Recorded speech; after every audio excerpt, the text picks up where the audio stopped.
Piet Byleveld, ek salueer jou. My naam is Piet Byleveld en ek sien wat omgee. En is hier 'n briefie van Erasmus. Liewe Jesus, ek wil u vra, waarvoor het u my oupa so nodig gehad? Papa en mamma het vir my gesê dat liewe Jesus het vir oupa kom haal, want liewe Jesus het hom nodig gehad. Liewe Jesus, u is groot en sterk en kyk na die hele wêreld. Ek dink ek het oupie meer nodig as wat u hom het. Liewe Jesus, moet asseblief vir oupa weer afstuur, want ek mis my oupa baie en ek is baie lief vir my oupie.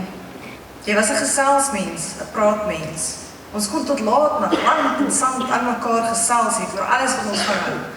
Pla, gelukkig gemaak en nie gelukkig gemaak het nie. Ons het so gesels totdat ons monde droog was. Daardie ondeende oor van jou sal my altyd bybly. Altyd reg vir 'n lekker kuiertjie. Jou plek in my hart sal ek koester die res van my lewe. Wat gaan ek mis? Jou koffie wat jy vir my gemaak het, gewoonlik vroeë oggendure en langs my bed vir my kom sit het. Soms het daar al 2 koppies koffies vir my gewag. Jy maak my nie wakker nie, want dit is nog te vroeg. Teen die tyd dat ek wakker word, is die koffie al ijskoud. So drink ek die koue koffie en sê, dankie my skarrebel, jou koffie was lekker. Jy weet net hoe om koffie te maak. So het koue koffie vir my begin lekker smaak, sodat ek nie meer baie van warm koffie hou nie.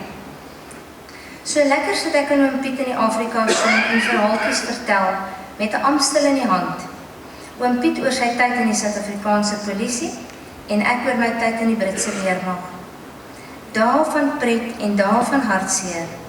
Dae waar moeilike besluite geneem was. Besluite wat mens net eintlik met iemand kan deel wat weet hoe dit voel om die vyand, moordenaar of misdadiger te jag.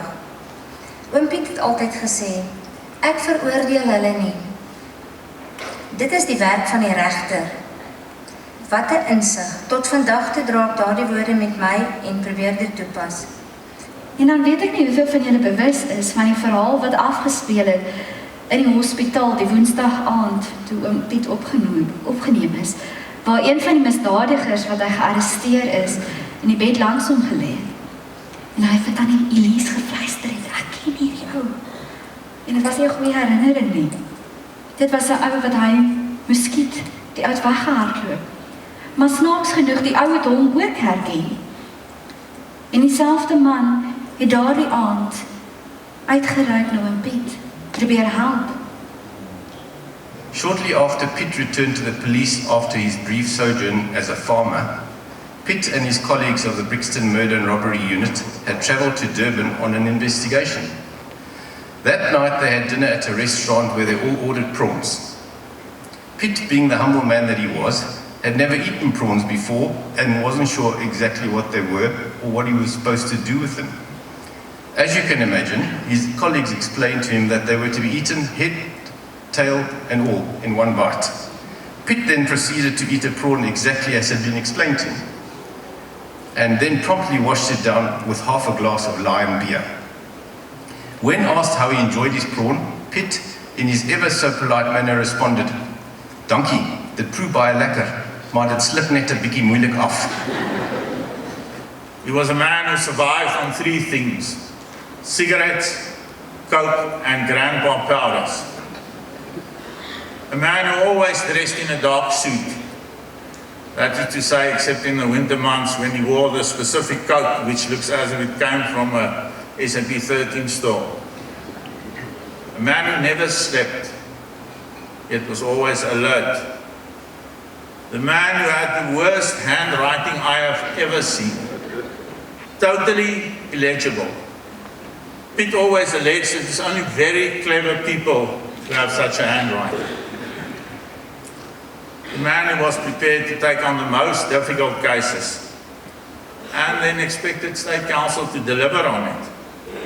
Because he set such high standards for himself, naturally, we as state advocates, that motivated us to present our cases in a similar fashion. During the time that we as a team compiled the docket setting out 27 murders and all the other offences, Piet was adamant to add a final charge for a bullet that was found on the person of the accused when he was arrested.